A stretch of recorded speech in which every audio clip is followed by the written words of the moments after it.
Hello and welcome to the latest episode of Touchline Talk. As usual, I'm joined by the one and only football writer and broadcaster Dean Jones to discuss all the latest news and gossip from the world of football.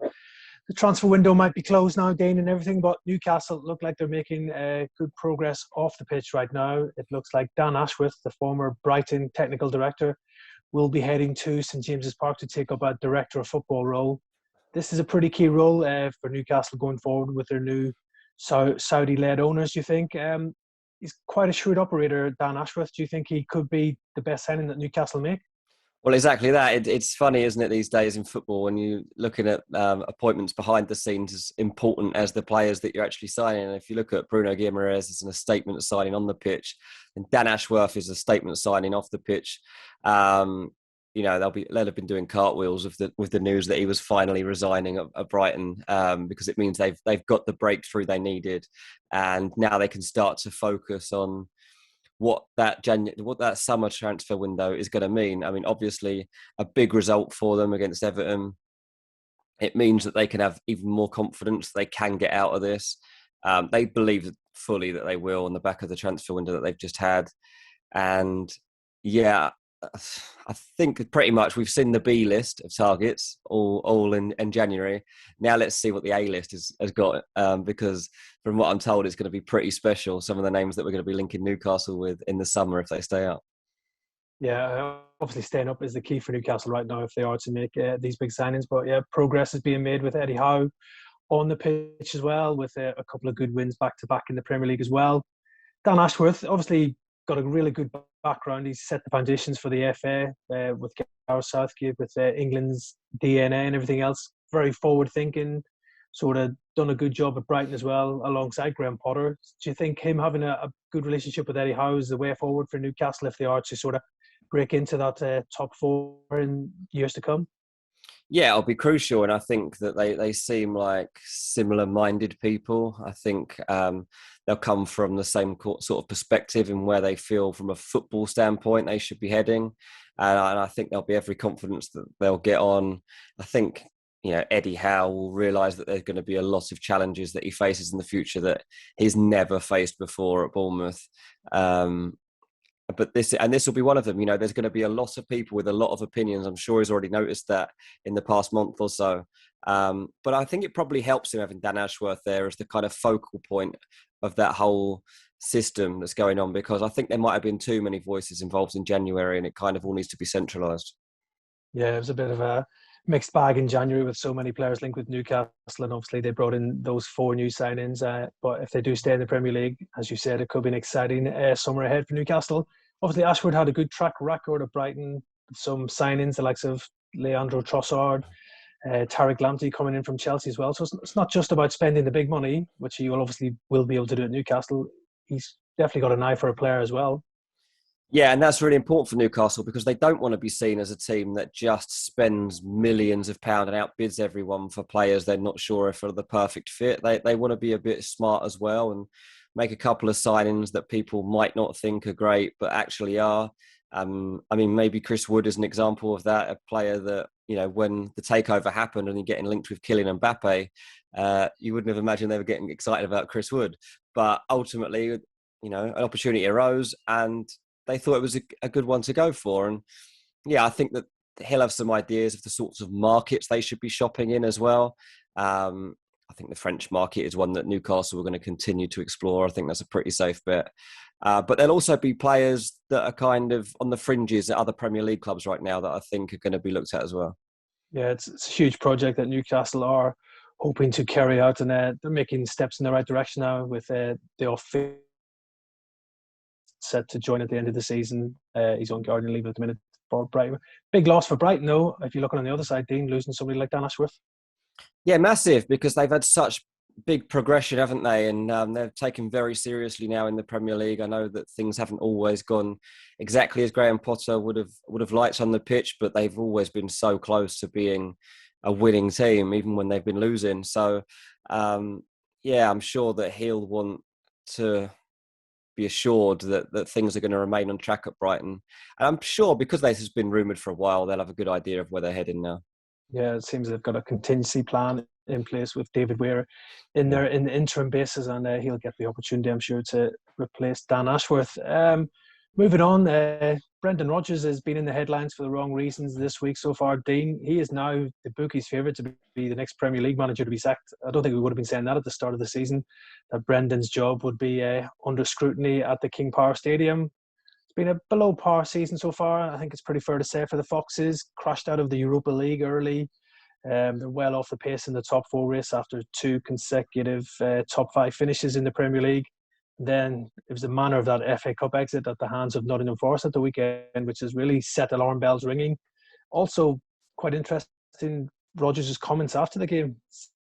He was embarrassed for the first time as a Leicester manager, and also questioned the hunger and commitment of some of his players. Do you see anything maybe happening here? Could Brendan Rodgers be really under the threat of getting the sack? It's strange because I didn't see this coming, but perhaps the cycle for him at Leicester is starting to come to an end. I haven't heard anything that he's under imminent threat. I don't believe that is the case from people I've spoken to. But at the same time, this is Leicester, and they do make big decisions, and then they're not afraid to do that. I mean, Ranieri was sacked less than a year after he won them the Premier League, and I think that's a clear sign that if the owners don't feel that they're on the right track still, they're not willing.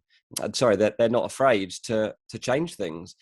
So whether it's Nigel Pearson, whether you're Ranieri, Claude Puel, they'll change things. It doesn't matter. They've all had different reasons really for leaving, but in the end, it's just that the owners don't think you're the right guy for this moment.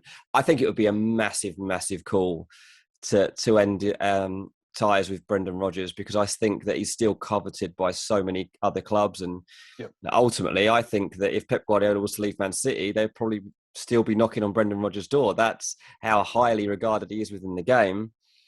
But it might just be that you're with a team, the cycle begins to end, you're finding it difficult to refresh, and it just needs a fresh pair of eyes. It could be as simple as that. Whichever way Brendan comes out of this, I don't think he'd be looked at as a failure, because his record over his time at Leicester so far has been really impressive. Yeah, obviously helping them win the FA Cup last season as well. I just thought some of his comments were maybe a bit on the edge, really, saying about some of the players not being up to standard, maybe not performing as best they can. When you say those type of things, pretty easy to lose the dressing room, and once you lose the dressing room, there's no real way back, is there, for a manager?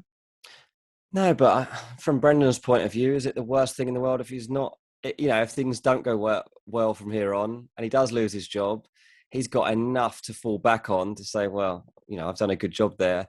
And he knows that bigger clubs have been in for him in the last 18 months. Like, he's fully aware of the fact that other clubs, Man United and Man City have been linked with him for a reason. He's even linked with Barcelona not that long ago. And there's one man that we know isn't short of understanding his own success, and that's Brendan Rodgers. Guy's got a huge picture of himself in his reception at home. So, Brendan Rodgers will be fine no matter what happens, but I think it'd be more worrying for Leicester, because they would have to get the next appointment right. Yeah, I still think he's got the backing of the majority of the Leicester board there. I think the job he's done there, as you mentioned, Dean's been pretty impressive, helping them to finish in the top 5, challenging for the top 4 on a regular basis, and then also winning the FA Cup as well. So I don't think there'll be any knee-jerk reactions from the Leicester hierarchy, despite their disappointing form. As you mentioned, Rodgers has been mentioned in some quarters as a potential replacement for Pep Guardiola at Manchester City when Pep does decide to finally leave the club. But suggestions are now claiming that Guardiola could be tempted to extend his stay at the club beyond 2023. The players are pretty confident that they think Guardiola will stay. They think he's mellowed. They think he's happy and enjoying life. You're always going to enjoy life when you're top of the table and looking like you're going to win the title. What's your take on Pep's future at Man City? I think it's really interesting that I didn't expect him to continue beyond really this point, to be honest. I thought it would be a short-term success story, and then he'd move on from it before there was time for it to start to fall away. What's changed, I guess, is the fact that Man City 2.0, if that's what we're on, is looking as exciting as when he first built this team into a real dominant force in the Premier League. And I think he's probably getting a sniff of the fact that Man City could actually dominate for the next 5 years. And why, if that's the case, if you're still getting that investment, if you've still got the players coming through from within the club as well, if you've still got the backing of the board, why would you go anywhere else? And there's also that aim to win the Champions League with Man City. Surely that's only a matter of time as well. They've got an opportunity to do so this year, obviously, still. It's a really good fit for him. Like, everything's in place. He has a good relationship with the guys that are running the club. Not even a good relationship, a great relationship, the best relationship you could probably hope for as a manager. Everybody loves him. If there's any problems within the club, like, they've always been happy to let players move on. There's been very few arguments. The other day, you got players caught out for a meal and he doesn't slag them off. He makes a joke about it and says he wish he was there. He just knows how to manage every single aspect of this club right now. And I'm not really sure where he goes from here if he does leave. That's the other part of it. Like, why leave? If he's still got the desire to keep pushing this team further and further, he's already going down in history at Man City, but he really will go down in history if he can continue this dominance of not only Manchester, but English football. It's something that was unheard of, really, when he arrived on the scene. Yeah, maybe he's looking to create a dynasty of something like Sir Alex Ferguson did at Manchester United. Would be a big driving force for Pep Guardiola to stay. He's been at City now for 6 years, 10 trophies won in that time. Obviously, the big one that's eluded him so far still, the Champions League. He would love to put that right pretty soon, you would imagine. But as you said, Dean, City look like they could dominate for years to come. So if Pep's happy and relaxed, there's a pretty good chance that he will extend his stay at the Etihad. Yeah, look, if Erling Haaland arrives at Man City in this summer, then he's definitely staying, isn't he? I think that's the clearest sign we'll get, because there's no way they'd be making a signing like that. And Pep's like, no, I don't really want to work with him. No, I think I'll go somewhere else. So I think that'll be part of it as well, like knowing what's coming next. I wonder if he's getting an idea. City, obviously, still in that conversation for Haaland. And if he doesn't go to Real Madrid or Barcelona, they're probably front of the queue. So it's an interesting one for sure. And I think that just the way that this team is still progressing, transitioning, they're making some big decisions. They're getting everything right. They're dominating every area of the field whenever they play. They're a brilliant team, and it must be hard to walk away from. Yeah, definitely a hard one to walk away from. He's created one of the best teams English football has probably ever seen as well. So, yeah, real warning for the rest of the Premier League that it looks like Pep is happy at City and could extend his stay at the club beyond 2023. Moving us on, that takes us on nicely to Pep's former assistant, Mikel Arteta. Talk that he might be in line for a new contract at Arsenal, Dean. He's got 18 months left on his current contract. Do you think Arteta's under pressure to deliver top four football, or a top four finish, for Arsenal this season, get them back in the Champions League, or what are the ambitions? I mean, he's under pressure, yeah, because they want that to be the case, and it helps them hugely if they're back in the top four, because they can start signing a better calibre of player. So it goes hand in hand. If they don't make the top four, I don't think he would lose his job. I think that the progress is clear to see, and most of what's been achieved is because he's embraced the youth products within the club. And that's where so much of their success has come from. And on the back of that, he's pied off Aubameyang. He's made it clear that he doesn't care how much money he earns. He doesn't care if you're considered the biggest talent at the club. If you're rocking the boat, you don't fit in here. And he made that clear to the owners. What he needs is full backing now of his vision. They need that elite striker. They need another midfielder. And then they need to kick on again. I think the signings that he's brought in the past year have largely been very good. There have obviously been Arsenal signings that haven't fitted in, maybe like Nicolas Pepe, and maybe you wonder if this will probably be the end for him, and he'll maybe be able to reinvest that money into somebody that he sees fitting his system better. It's really interesting, but on the back of it too, you've got to keep the rest of those young players happy. I mean, there are already a few whispers about, Saka. What's his desire right now? They want him to sign a new contract, but will he sign one if there's no Champions League football? He might well do, but he at least needs to know that they're in that conversation and are going to be in the Champions League very soon, if it's not next season. Yeah, Arteta, as you said, I think there is progress being made at the Emirates, but he still does continue to divide the Arsenal fan base, whether that's on a game-to-game basis. Sometimes they're happy with him, sometimes they're not with results. But looking at this season, top four looks well up for grabs. Good opportunity for Arsenal, who are sixth at the minute. They've got games in hands on the rivals. Surely this is a good opportunity to strike and get maybe Arsenal into our top four quicker than many people expected. Yeah, I mean, it's a massive opportunity. I mean, I guess there's the top seven is the top seven, it looks like. And that if you finish seventh, I guess you could question it a bit and be like, well, why did we finish bottom of this chase, really? And then since the turn of the year, Arsenal's form has obviously dipped. But you look a month previous to that and everybody started crowing about them and being like, oh, finally, we're seeing the vision brought to life. It's brilliant to watch.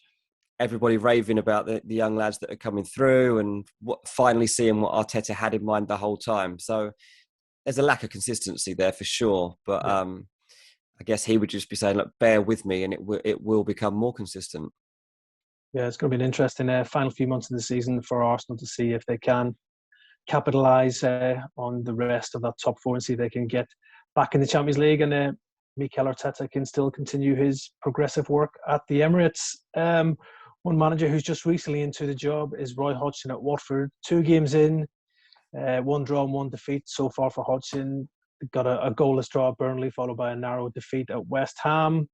He's got a tough job at his hands, Dean, to try and keep Watford up. Second bottom, 3 points from safety right now. Didn't bring in any of his own players at the end of the window because Watford had done most of their business at the start of the window before Hodgson's arrival. You know all about Roy Hodgson from his time at Fulham. Do you think he can keep them up, or is this one going to be a mission impossible? He wouldn't have taken it if he thought it was mission impossible. So the fact that he's decided to take this on just proves that he believes there's enough there to get out of this. Immediately, we've seen the impact that his coaching has had. I mean, it's clear they're just going to try not to concede goals and then they'll try and win by fine margins. It's the way it's going to be. I remember when he was at Fulham and I was working closely with Fulham and the players, look, at times they would admit themselves, they were bored rigid. Like, he is literally like, you do not leave. When the ball is in this spot, this is where you stand. When the ball is there, this is where you are. And it's literally a step-by-step process. And if one player is out of position, it'll take the whole thing back and you start again. And it just becomes a regimented affair, really. And for the players, you've just got to embrace it because this will get you through and it will keep you up. He does it for a reason. He does have success with it. But you've got to buy into it. I think Watford are, and I think that there's also signs that they're not just going to be a boring side that sits back. There have been a few signs that they're going to be a bit expansive as well. I think that they are trying to attack. West Ham is going to be a difficult game, but ultimately they've played 2 games so far. They've conceded 1 goal and haven't scored. So pretty much where we expected we would be with the Roy Hodgson team.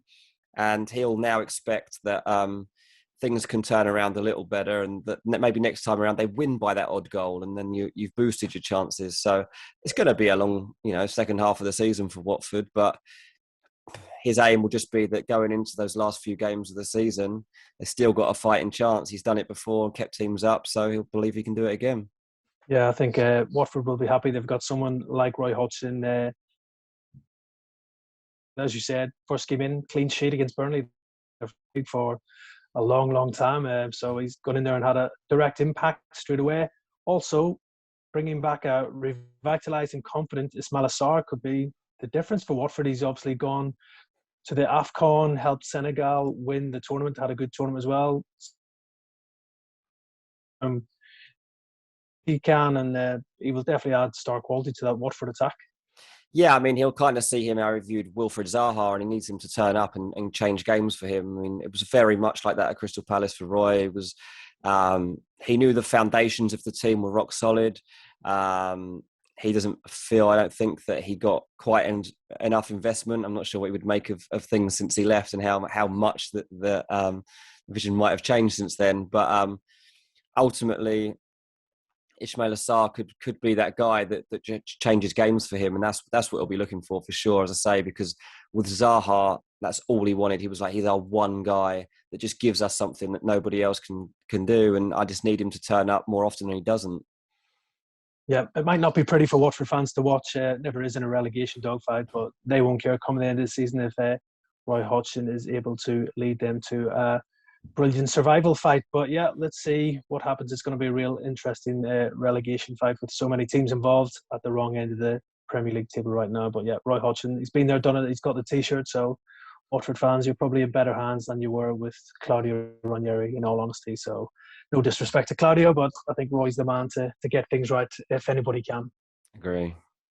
we will see what happens. It's going to be an exciting end to the season Yeah. at the top and the bottom. Right, that's us here for another week on Touchline Talk. We'll be back next week for all the latest news and gossip from the world of football.